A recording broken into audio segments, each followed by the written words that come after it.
Siin Solarise keskuses ja ka mujal valimisjaoskondades on lausa järjekorrad. Inimesed hääletavad sel korral aktiivsemalt kui varasematel kohalike omavalitsuste valimistel ja veel kordades enam on ju neid, kes hääletavad arvuti teel.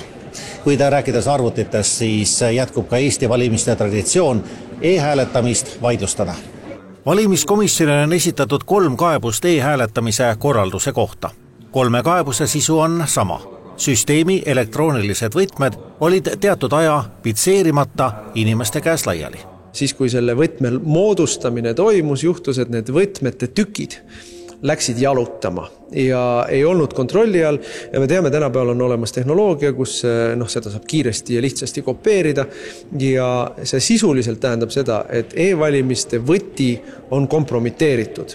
Valimiskomisjoni teatel võtmeosised ei läinud kuhugi kaugele, vaid olid taas pitseerimise ootel samas ruumis komisjoni liikmete käes.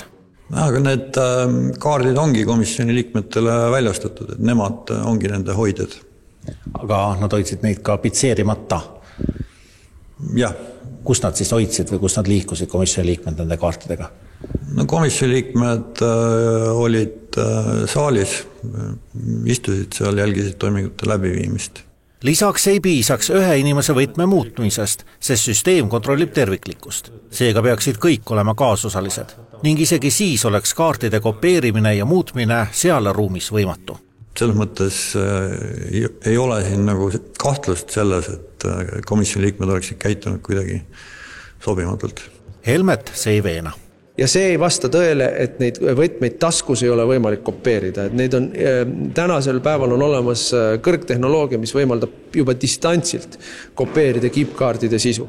Jutt käib ka vaid elektroonilise hääletuskasti vaatamise võtmetest, lisab komisjoni juht. See võti on häälte dekrüpteerimiseks, ehk siis sellega avatakse valija valik. Aga hääli ise sellega muuta ei saa, sellepärast et need on digitaalselt allkirjastatud ja häälte kogumit ka muuta ei saa. Komisjoni otsusest olenemata lubab Helme taas minna ka sel korral e-hääletamise vastu Riigikohtuni välja. Näha tõesti nendega on võimalik hääli näha, ehk valija salajasus on juba rikutud, see on põhiseaduses antud garandi rikkumine. Põhiseadus ütleb, et hääletamine peab olema salajane, seda praegu me enam ei saa valimiskomisjon garanteerida. Ka paberil hääletamise kohta on saabunud kaebusi, peamiselt seotud segadustega, kes saavad hääletada ja kes mitte, aga ka valimisjaoskonnas toimuva agitatsiooni kohta.